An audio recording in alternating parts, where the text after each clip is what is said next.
কেরালা রাজ্যের বিধানসভার বুথ ফেরত সমীক্ষা। কেরালা রাজ্যে সবেমাত্র বিধানসভা ভোট সম্পন্ন হলো।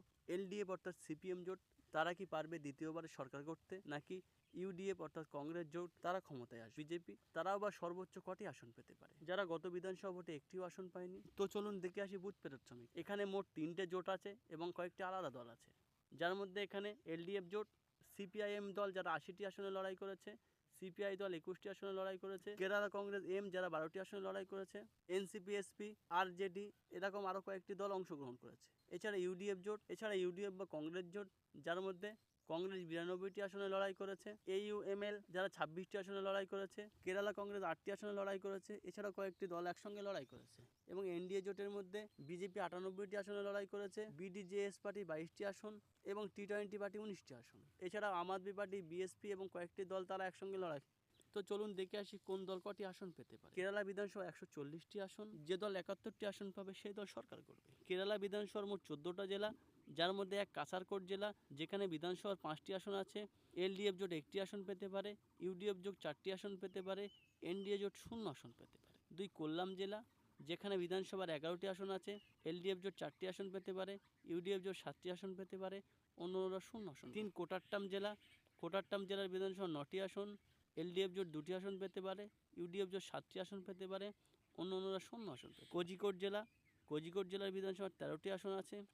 এলডিএফ জোট 8টি আসন পেতে পারে, ইউডিএফ জোট 2টি আসন পেতে পারে, অন্যরা 0 আসন পেতে পারে। মালাপ্পুরম জেলার বিধানসভার 16টি আসন আছে। এলডিএফ জোট 2টি আসন পেতে পারে, ইউডিএফ জোট 14টি আসন পেতে পারে, অন্যরা 0 আসন পেতে পারে। পালাক্কাড় জেলার বিধানসভার 12টি আসন আছে। এলডিএফ জোট 5টি আসন পেতে পারে, ইউডিএফ জোট 6টি আসন পেতে পারে, এনডিএ জোট 1টি আসন পেতে পারে। পাঠানাথিটা জেলা বিধানসভার মোট 5টি আসন আছে, যার মধ্যে এলডিএফ জোট 1টি আসন পেতে পারে, ইউডিএফ জোট 4টি আসন পেতে পারে, অন্যরা 0 আসন পেতে পারে। ত্রিবান্ধপুরম জেলা বিধানসভার 14টি আসন আছে। এলডিএফ জোট 5টি আসন পেতে পারে, ইউডিএফ জোট 7টি আসন পেতে পারে, এখানে এনডিএ জোট 2টি আসন পেতে পারে। ত্রিশূর জেলার বিধানসভার 13টি আসন আছে। এলডিএফ জোট 4টি আসন পেতে পারে, ইউডিএফ জোট 8টি আসন পেতে পারে, এনডিএ জোট 1টি আসন পেতে পারে। এবার ওয়ানাড জেলা বিধানসভার 3টি আসন পেতে পারে। এলডিএফ ও এনডিএ জোট কোনো আসন পাওয়ার সম্ভাবনা নেই, ইউডিএফ জোট 3টি আসন পেতে পারে। কন্নুর জেলা বিধানসভার 11টি আসন আছে। এলডিএফ জোট 7টি আসন পেতে পারে, ইউডিএফ জোট 4টি আসন পেতে পারে, এনডিএ জোট 0 আসন পেতে পারে। ইডুক্কি জেলা বিধানসভার 5টি আসন আছে। এলডিএফ জোট 2টি আসন পেতে পারে, ইউডিএফ জোট 3টি আসন পেতে পারে, অন্যরা 0 আসন পেতে পারে। আলাপুরঝা জেলা বিধানসভার 9টি আসন আছে। এলডিএফ জোট 2টি আসন পেতে পারে, ইউডিএফ জোট 7টি আসন পেতে পারে, অন্যরা 0 আসন পেতে পারে। এর্নাকুলাম জেলা বিধানসভার 14টি আসন আছে।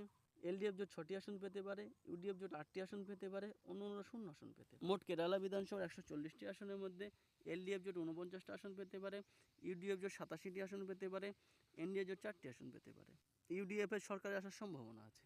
আপনাদের যদি কোনো মতামত থাকে অবশ্যই কমেন্টে জানাতে পারেন। আমাদের ভিডিওটি দেখার জন্য ধন্যবাদ। আপনার দিন শুভ হোক।